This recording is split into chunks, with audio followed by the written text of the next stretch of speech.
When you start a fast, your body does not instantly jump into fat-melting mode. For the first hours, it is mainly finishing the job of digesting and absorbing your last meal. Glucose from your food is still circulating. Insulin is still relatively elevated, and your cells are using that easy energy. On the outside, nothing dramatic happens, but inside, your hormones are already starting to shift direction from storage toward mobilization. The rapid change many people see on the scale in the first day of fasting is mostly water and gut content, not pure fat disappearing. Carbohydrates are stored in your body as glycogen, and each gram of glycogen holds several grams of water with it. As glycogen is broken down, that water is released and excreted, leading to a quick drop in body weight. Your intestines also slowly empty, which further reduces weight without necessarily touching your fat mass yet. Understanding this avoids a very common mistake, confusing weight loss with fat loss. Early on in a fast, your body is rearranging fluids, clearing the digestive tract, and gradually adjusting hormones. The true, meaningful fat burning becomes more dominant as your glycogen stores go down and your hormonal environment fully switches from fed to fasted. That is where the rest of this video will focus, step by step. Insulin is one of the key hormones that tells your body whether to store energy or to release it. When you eat, especially carbohydrates and protein, insulin rises and encourages cells to take in glucose and store excess energy as glycogen or fat. When you stop eating, insulin starts to fall over several hours, and this decline is a critical part of turning on fat burning during a fast. As insulin drops, it removes its inhibitory effect on enzymes inside fat cells. In practical terms, low insulin is like lifting a lock from the doors of your fat storage. The fat tissue becomes more willing to release stored energy instead of stubbornly holding on to it. This does not mean your body will waste fuel. It means it has permission to access its backup reserves when needed. It is important to see fasting not as starving the body, but as changing the instructions your hormones are giving to your tissues. A lower insulin environment favors energy being released from fat cells and used by muscles, the liver, and other organs. Without this hormonal shift, meaningful fat burning would remain limited, even if you simply ate a bit less. Your body keeps a reserve of carbohydrate in the form of glycogen, mainly in the liver and in the muscles. During the first phase of a fast, your liver glycogen is gradually broken down to maintain blood glucose within a safe range. Many tissues, like red blood cells and parts of the brain, still depend on some glucose, so the body protects this supply carefully. As liver glycogen becomes depleted over several hours to roughly a day, depending on your previous diet and activity level, the body is forced to increase its reliance on alternative fuels. This is one of the reasons why longer fasts tend to push fat metabolism more strongly than very short fasting windows. The less glycogen remains in the liver, the more pressure there is to tap into fat stores and later to produce ketone bodies. Muscle glycogen is a bit different. Skeletal muscles mainly use their own glycogen for local energy during movement and typically do not release glucose back into the blood.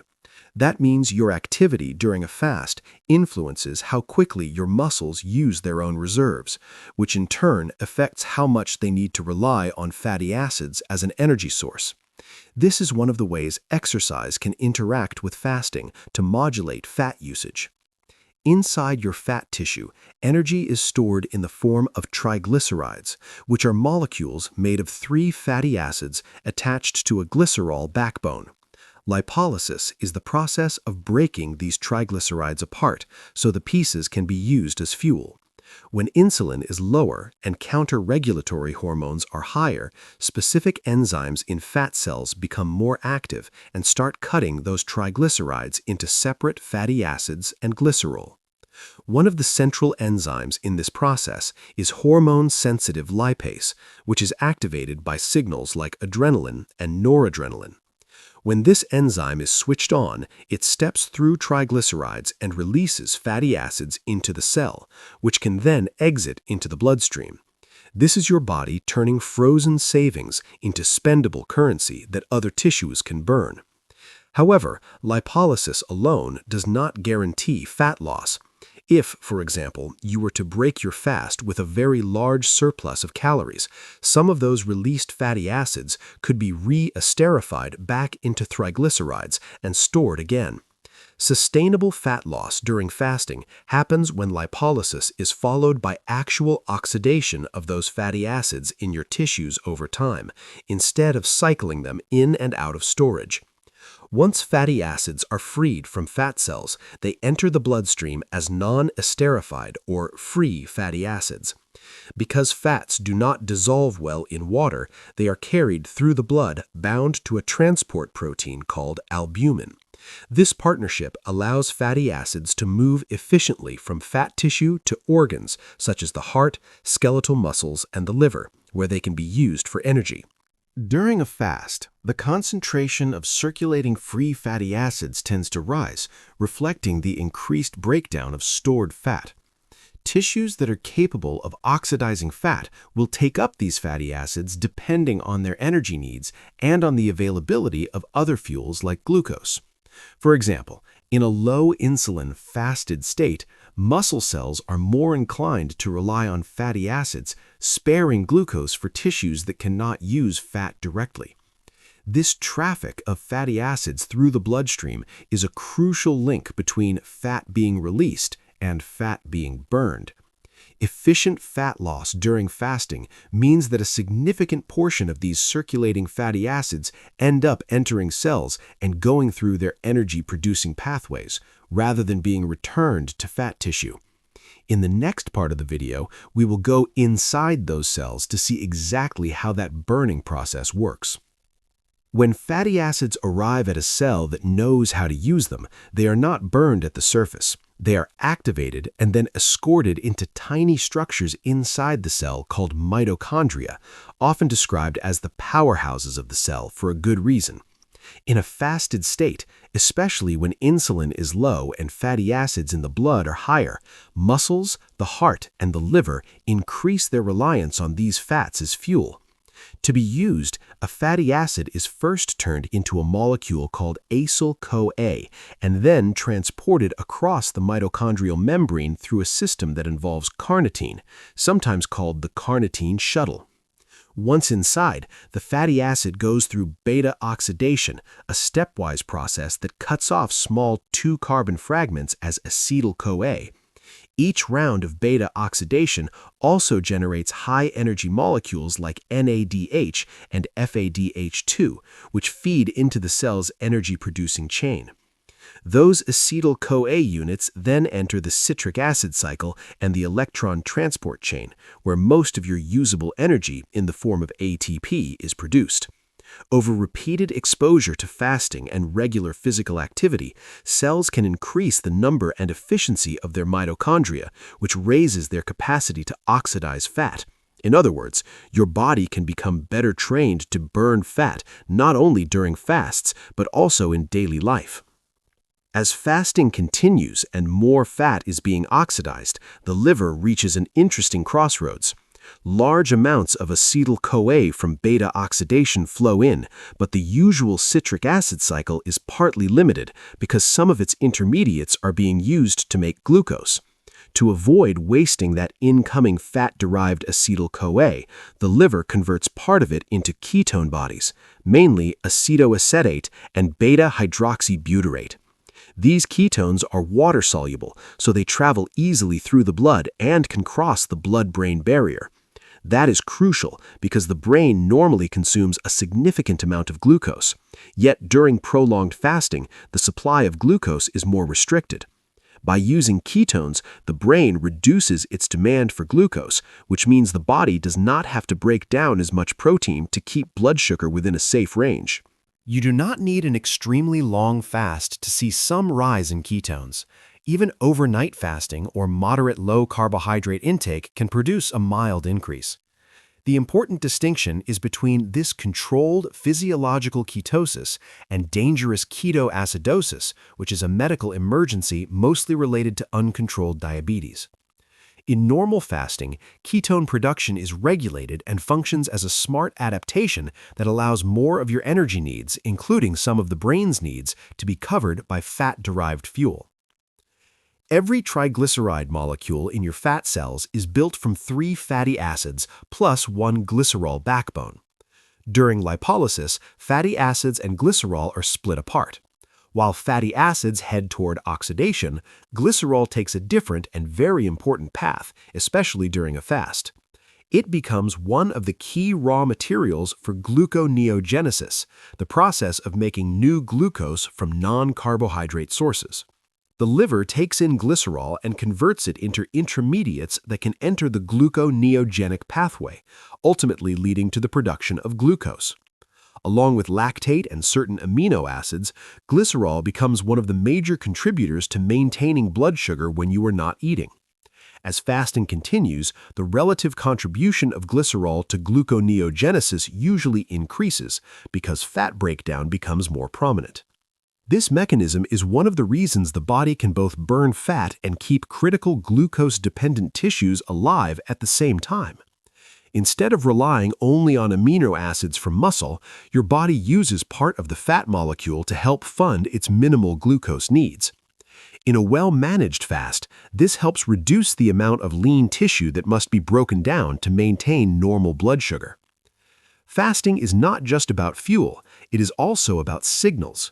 When you stop eating, the sympathetic nervous system tends to become a bit more active, and levels of hormones like noradrenaline, norepinephrine, usually rise.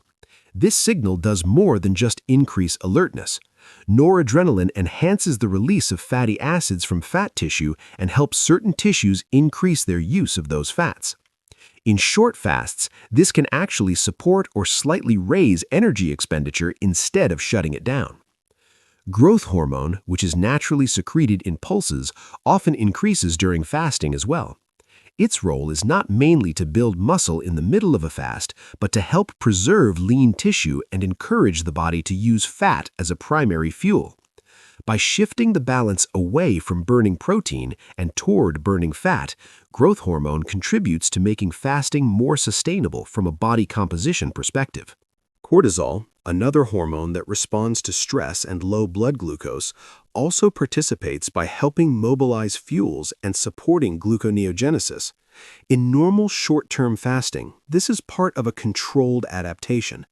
However, when cortisol is chronically elevated from poor sleep, psychological stress, or excessive fasting combined with intense training, it can push blood sugar and appetite in an unfavorable direction.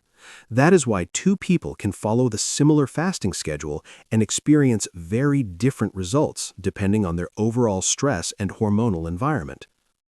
A common fear is that fasting will immediately shut down your metabolism. In reality, short-term fasting often leads to subtle shifts rather than a dramatic collapse in energy expenditure.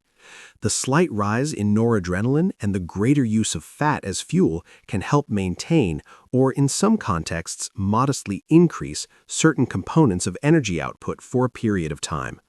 Over very long or extreme restriction, the body does start to conserve more, but that is different from intermittent or time-restricted fasting. Your movement patterns matter a lot here. There's a part of your daily calorie burn called non-exercise activity thermogenesis, which includes all the small movements you make during the day, from walking to fidgeting. When people feel tired or mentally drained, they often unconsciously move less, which quietly lowers their total energy expenditure. During a fast, staying lightly active, walking, doing normal tasks, maybe including well-planned exercise, helps your body continue to use fat as fuel without compromising muscle too much. There is also the thermic effect of activity itself. Resistance training during fed periods builds and maintains muscle, which increases your capacity to oxidize fat in future fasts. On the other hand, very intense exercise during a long, hard fast can strain recovery and push stress hormones too high for some individuals.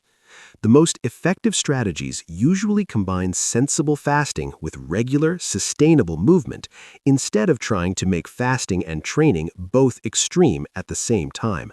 By the way, if you are already seeing fasting in a different way after these explanations, pause for a second and tell me in the comments what surprised you most so far. The role of ketones or the idea that your metabolism does not simply switch off when you stop eating. Your answer can help shape the next videos. Two people can follow the same fasting schedule and see very different changes in body fat, and that is not just about discipline. One major factor is body composition. Someone with more muscle tends to have a higher resting energy expenditure and a greater capacity to oxidize fat during and between fasts. Muscle tissue also responds differently to hormones and fuels, which can shape how much fat is used versus stored over time. Sleep quality is another powerful, often underestimated variable. Short or fragmented sleep can alter appetite hormones, increase cravings, and make fasting feel harder to sustain. Poor sleep is also linked with reduced insulin sensitivity and higher baseline stress hormone levels, which shifts how the body handles both glucose and fat.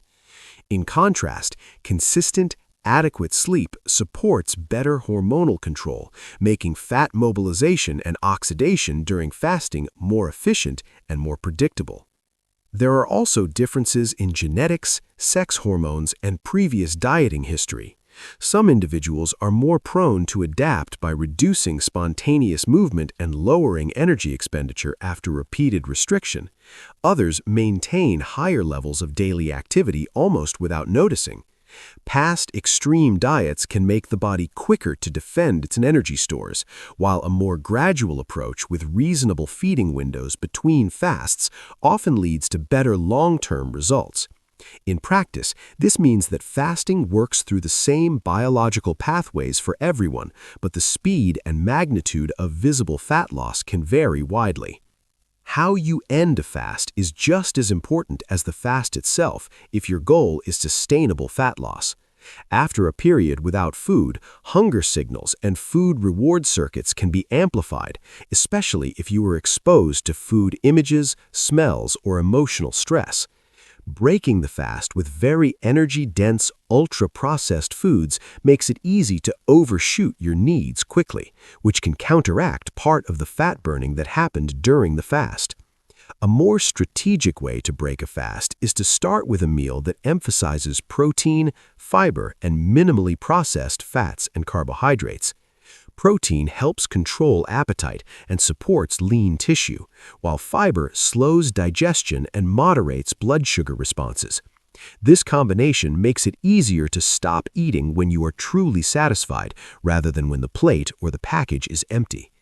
Hydration and a slower pace of eating also help your body catch up with the signals coming from the gut to the brain. From a health perspective, fasting should fit into a broader pattern, not fight against it. People with medical conditions, those taking certain medications, pregnant or breastfeeding women, and individuals with a history of eating disorders need medical guidance before experimenting with fasting. For everyone else, the most effective approach tends to be consistent. Fasting windows that you can actually maintain, balanced meals when you do eat, regular movement, and respect for recovery. That way, the fat that was mobilized and burned during your fast contributes to a long-term change instead of becoming just another short-lived fluctuation on the scale. If you're considering using fasting more intentionally after understanding these mechanisms, use this video as a simple checklist. Pick one thing to adjust the next time you fast: your sleep, your first meal, or your activity level, and share in the comments what you chose. If this video helped you finally understand how your body really burns fat during a fast, hit like, subscribe to the channel, and share it with someone who still thinks fasting is just not eating. It might change the way they look at their own metabolism. This video is for educational purposes only and is not medical advice. If you have any medical condition, take medications, are pregnant or breastfeeding, or have a history of eating disorders, talk to a qualified healthcare professional before trying fasting.